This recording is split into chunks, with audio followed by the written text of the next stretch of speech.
Assalamualaikum warahmatullahi wabarakatuh. Saya Pamir Ramdan Pujan di kelas 11 IPS 5. Di sini saya akan menjelaskan tentang sistem koordinasi, yaitu tentang panca indera. Dan saya akan menjelaskan tentang hidung dan kulit.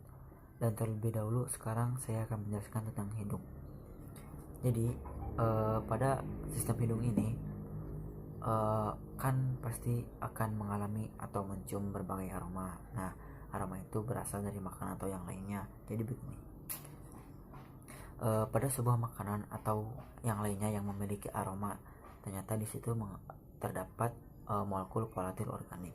Molekul volatil organik sendiri yaitu molekul organik kecil yang dapat menguap pada suhu ruang. Dalam sistem hidung ini, jadi akan dijelaskan sedikit. Senyawa volatil organik yang dilepaskan oleh makanan atau berbagai yang lainnya yang memiliki aroma itu akan dikenali oleh hidung sebagai stimulus kimia yang menjadi impuls yang diantarkan sel saraf ke otak untuk dipersepsikan sebagai aroma atau bau. Nah, untuk lebih jelasnya lagi nanti hal ini akan dijelaskan dalam mekanisme penciuman. Jadi bagian hidung mana sih yang dapat mengenali stimulus kimia ini? Jadi begini, molekul volatil organik masuk melalui lubang hidung, lalu ke rongga hidung dan ke konka nasal. Nah, di atas konka nasal terdapat struktur atau sel yang bernama epitel olfaktori, yang merupakan salah satu struktur yang berperan dalam penciuman. Nah, kenapa dapat berperan? Karena dalam struktur epitel olfaktori ini terdapat kemoreseptor dan berdekatan dengan sel olfaktori. Nah, dan lokasinya sendiri terdapat sangat dekat dengan otak. Pada olfaktori terdapat 4 lapisan, yaitu pertama lapisan epitel olfaktori, lamina propria, lalu lempeng cribriform dan tractus olfaktori. Kita terlebih dahulu ke epitel olfaktori. Pada epitel olfaktori memiliki 3 reseptor, yaitu sel reseptor yang merupakan penerima stimulus bau yang memiliki silia dan kemoreseptor yang banyak. Kedua, ada sel pendukung yang merupakan sel pendukung bagi epitel olfaktori sendiri. Ketiga, ada sel basal yang merupakan sel induk yang dapat membelah dan berdiferensiasi melakukan pembentukan sel pendukung.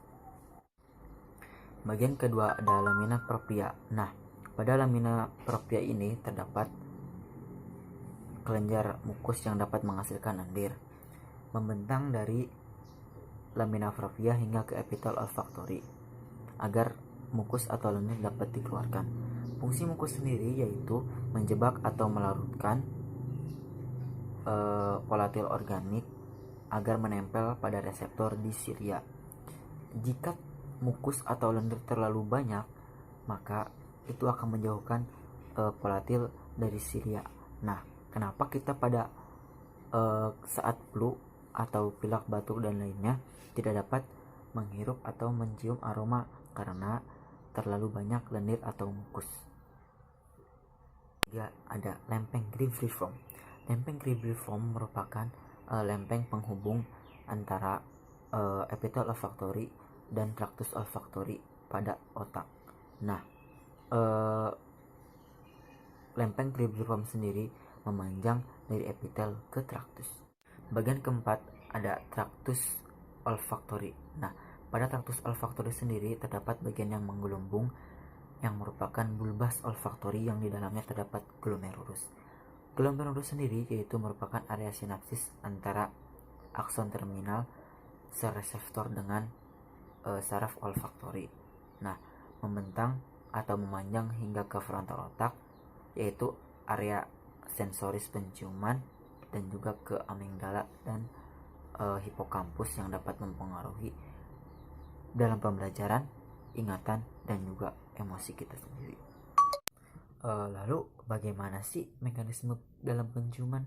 Begini, molekul volatil organik masuk melalui lubang hidung, lalu akan terlarut dalam mukus atau lendir-lendir. Nah, setelah itu menempel dan diterima oleh atau pada reseptor di silia.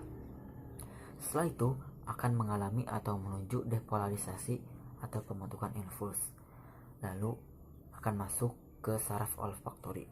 Setelah itu diteruskan ke traktus olfaktori dan invuls akan masuk ke otak untuk dipersepsikan sebagai aroma atau bau. Jadi begitu ya teman-teman untuk mekanisme penciuman sendiri. Setelah sebelumnya kita sudah membahas tentang alat indera hidung, sekarang kita akan berlanjut ke materi selanjutnya, yaitu tentang alat indera kulit. Nah, jadi kulit sendiri merupakan alat indera yang berperan untuk meraba dan menimbulkan sensasi dalam menyentuh suatu benda.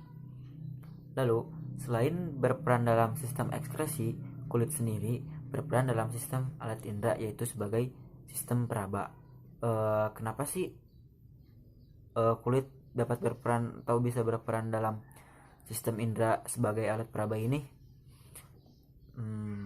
Jadi karena dalam kulit ini memiliki beberapa reseptor seperti tekanan, sentuhan, panas, dingin, dan nyeri. Nah, dengan kata lain, kulit berperan sebagai reseptor yang menerima stimulus atau rangsangan dari luar. Nah, kulit sendiri terbagi dengan beberapa reseptor atau jenis reseptor, yaitu pertama ada mekanoreseptor yang merupakan reseptor tekanan, termoreseptor yang merupakan reseptor temperatur, dan noise reseptor yang merupakan reseptor rasa sakit. Lalu, reseptor pada kulit itu sendiri terbagi ke dalam beberapa struktur yang terdiri dari 6 struktur. Yang pertama ada ujung saraf bebas, sel Merkel, corpuscula Meissner, corpuscula rupini, bulbus Krause, dan corpuscula Pacini. Nah, sekarang kita ke ujung saraf bebas terlebih dahulu.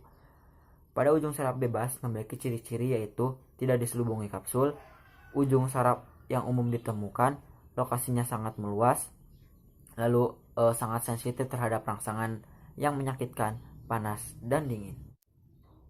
Lalu yang kedua ada sel Merkel. Sel Merkel sendiri merupakan ujung saraf yang memiliki ciri-ciri seperti berikut, yaitu tidak diselubungi oleh kapsul, terletak di bagian basal dari epidermis, memiliki struktur seperti piringan, dan ditemukan di kulit yang berambut ataupun yang tidak berambut, seperti jari tangan, telapak tangan, dan bibir. Selain itu, sel Merkel juga berfungsi sebagai reseptor sentuhan ringan.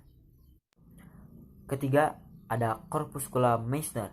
Corpuscula Meissner sendiri memiliki ciri-ciri, yaitu berkapsul, ditemukan di dermis atas, lalu umumnya terletak di kulit yang tidak berambut seperti jari, lalu berfungsi sebagai reseptor penerima sentuhan halus dan frekuensi ringan. Lalu yang keempat ada corpuscula rupini.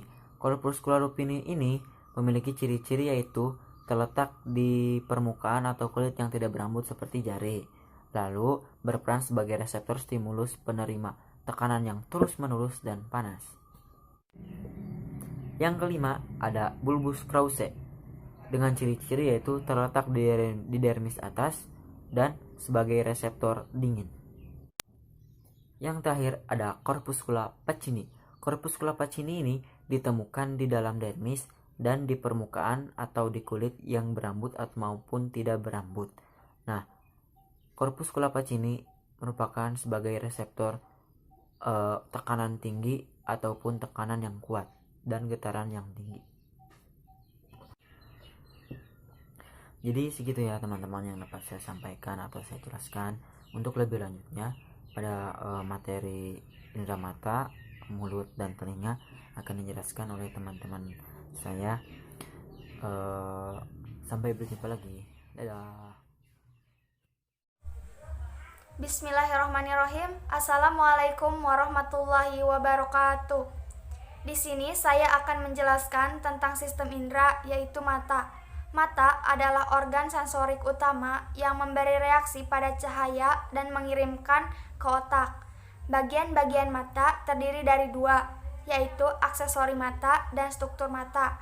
1. Aksesori mata terdiri dari alis untuk melindungi mata dari keringat, orbita lekukan tulang yang berisi bola mata, kelopak mata melindungi mata dari kekeringan dan debu, otot mata untuk menggerakkan mata, dan air mata yang mengandung lisojim, mukosa, dan garam untuk membasahi permukaan mata.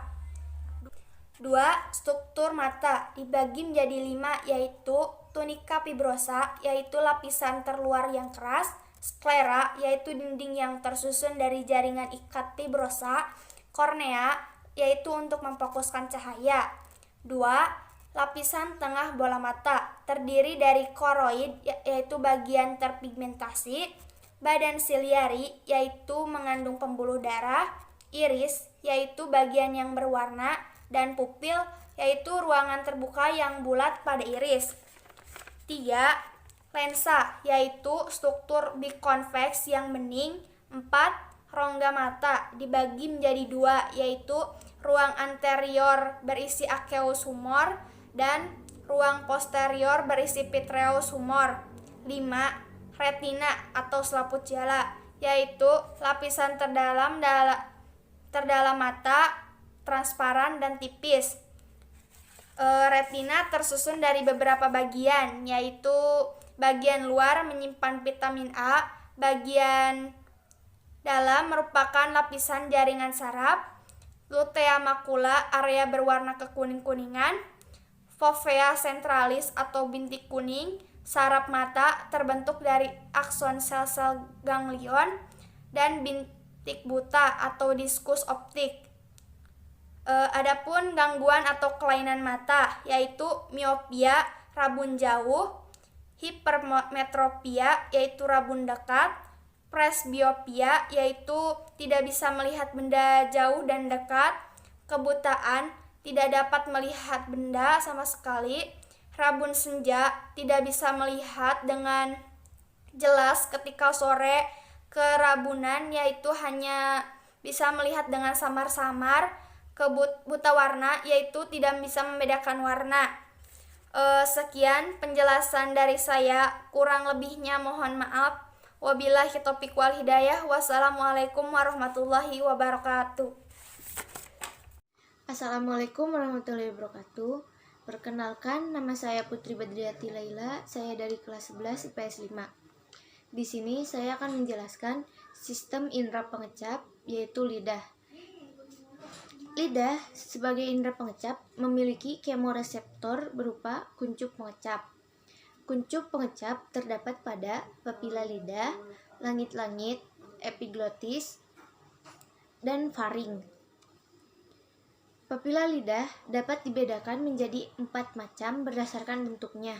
Yang pertama, papila filiformis berbentuk kerucut, kecil, menutupi seluruh permukaan atas lidah dan tidak memiliki kuncup pengecap. Yang kedua, papila fungiformis berbentuk bulat, memiliki 5 kuncup pengecap di setiap papilanya dan banyak terdapat di dekat ujung lidah.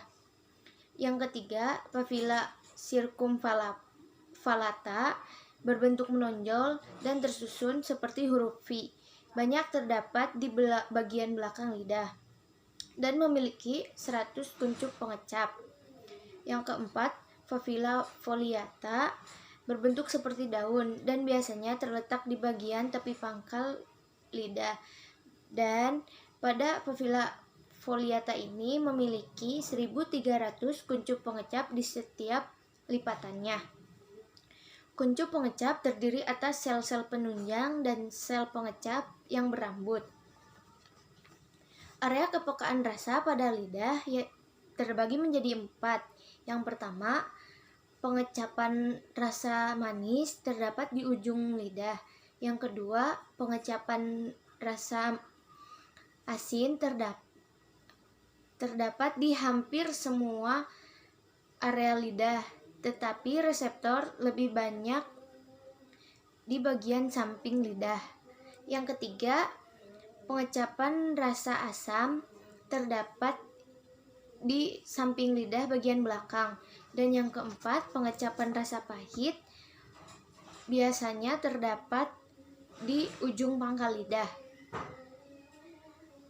Cara kerja lidah yaitu ketika makanan minuman masuk ke dalam mulut, akan diambil ujungnya. Kemudian oleh syaraf pengecap akan dirangsang menuju pusat saraf pengecap yang ada pada otak. Setelah itu kemudian otak akan mengeluarkan rangsangan itu agar manusia bisa merasakan rasa makanan dan minuman yang sedang dikonsumsinya. Pada lidah terdapat enzim, yaitu enzim platialin yang mengubah amilum menjadi maltosa. Fungsi lidah yaitu satu, sebagai alat pengecap, yang kedua, untuk membantu mengeluarkan suara, yang ketiga, untuk membantu mendorong makanan, yang keempat, untuk membantu mengaduk makanan yang ada di rongga mulut. Penyakit pada lidah. Yang pertama, sariawan. Sariawan itu diakibatkan karena kurangnya vitamin C atau lidah tidak sengaja tergigit oleh gigi. Yang kedua, lichen planus disebabkan karena adanya gangguan sistem kekebalan tubuh. Yang gejalanya terjadi bermula karena adanya munculnya bercak dan garis seperti renda berwarna putih. Yang ketiga, Lisured tongue, penyakit lidah yang ditandai dengan munculnya celah-celah kecil seperti pecah-pecah. Sekian dari saya, kurang lebihnya mohon maaf. Wassalamualaikum warahmatullahi wabarakatuh. Assalamualaikum warahmatullahi wabarakatuh. Perkenalkan, nama saya Muhammad Fahmi dari kelas 11 IPS 5. Di sini saya akan menjelaskan tentang indera pendengar, yaitu telinga. Telinga berfungsi sebagai indera pendengar yang mampu mendeteksi gelombang, bunyi, atau suara, serta berperan penting dalam keseimbangan dan menentukan posisi tubuh. Nah, struktur telinga itu terdiri dari 3 bagian. Yang pertama ada bagian luar, terus yang kedua ada bagian tengah, dan yang terakhir ada bagian dalam. Kita bahas dulu bagian yang pertama, yaitu bagian luar. Bagian luar meliputi beberapa bagian. Nah, beberapa bagian itu ada 2, yaitu yang pertama ada pinna atau auricula, yaitu daun kartilago yang menangkap gelombang bunyi untuk diteruskan ke kanal auditori eksternal atau meatus, yang panjangnya sekitar 2,5 cm hingga membran timpanum. Yang kedua, ada membran timpanum atau gendang pendengar. Nah, ini membran timpanum ini terdapat di perbatasan antara bagian luar dengan bagian tengah telinga yang berbentuk kerucut. Terus kita bahas lagi yang telinga bagian tengah. Nah, telinga bagian tengah adalah rongga berisi udara yang terletak di dalam tulang temporal, meliputi bagian sebagai berikut. Yang pertama ada tabung Eustachius atau auditory, menghubungkan telinga tengah dengan faring dan berfungsi menyeimbangkan tekanan udara pada kedua sisi membran timpanum. Yang kedua ada ossicle auditory, meliputi 3 tulang pendengaran, yaitu malleus atau martil, incus atau landasan, dan stapes atau sanggurdi.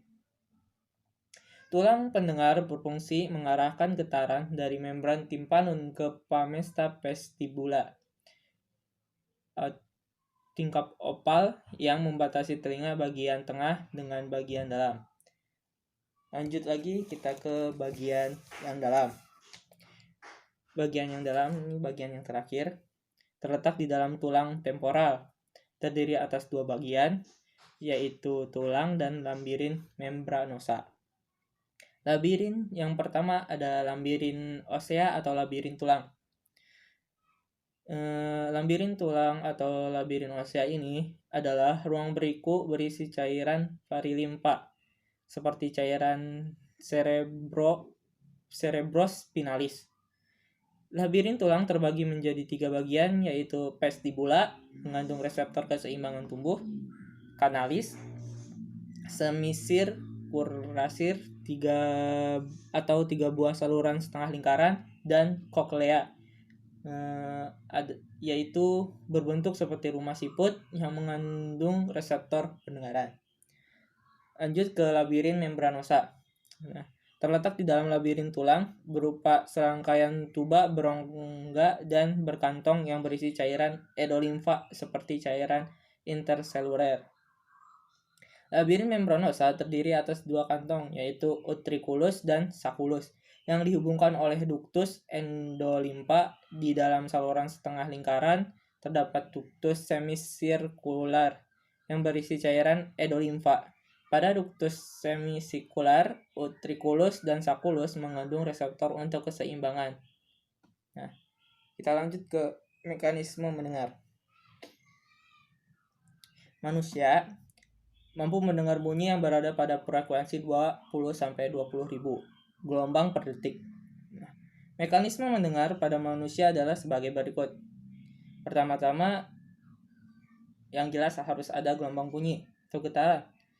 Ditangkap oleh daun kartilago telinga yang tadi yang pertama, lalu menjalar ke kanal auditori eksternal atau meatus, lalu membentuk getaran pada membran timpanum, lalu menjalar ke osikel auditori seperti meleus, incus, dan stapes yang tadi di bagian tengah, lalu menuju ke fenestra vestibuli. Lanjut lagi terbentuk gelombang tekanan pada varilimfa skala vestibuli, terus menjalar ke skala timpani, menyebabkan getaran pada membran basilia, sel-sel rambut ke sel-sel rambut melengkung, memicu impuls saraf, menjalar ke serabut saraf vestibulococlear atau CN8, menjalar ke korteks auditori di otak, dan bunyi diinterpretasikan atau bisa didengar. Ribetnya. Oke, lanjut ke yang ketiga, yaitu peranan telinga dalam keseimbangan. Dalam menjaga keseimbangan tubuh, telinga berperan dalam equilibrium statis dan equilibrium dinamis. Yang pertama kita bahas dulu tentang equilibrium statis. Equilibrium statis adalah kesadaran akan posisi kepala terhadap gaya gravitasi jika tubuh dalam keadaan diam. Nah, terus yang kedua ada equilibrium dinamis, susah juga ya. Equilibrium dinamis adalah kesadaran akan posisi kepala saat merespon gerakan. Oke. Lanjut, yang terakhir ada gangguan indera pendengar. Kalian pasti tahu tuli. Nah, tuli atau tunarungu adalah penurunan atau ketidakmampuan seseorang untuk mendengarkan suara. Nah, tuli ini terbagi menjadi dua lagi. Ada tuli konduktif, terjadi akibat gangguan transmisi suara ke koklea, dan yang kedua ada tuli saraf, terjadi akibat kerusakan organ korti saraf CN8 atau korteks otak. Selanjutnya ada penyakit furunkolosis. Nah, furunkolosis ini adalah munculnya bisul pada meatus atau liang telinga. Nah, di dalam liang telinga kita itu jadi ada sebuah kayak bisul-bisul gitu atau benjolan. Nah, selanjutnya ada otitis media, infeksi telinga tengah yang dapat terjadi setelah terserang flu, sinusitis, campak, atau infeksi bakteri. Yang terakhir ada mastoiditis, infeksi yang menyebabkan sel-sel tulang mastoid berongga. Oke, cukup segitu saja yang dapat saya jelaskan. Semoga bermanfaat. Terima kasih telah menyaksikan atau telah mendengar semua penjelasan dari kami. Terima kasih. Wassalamualaikum warahmatullahi wabarakatuh.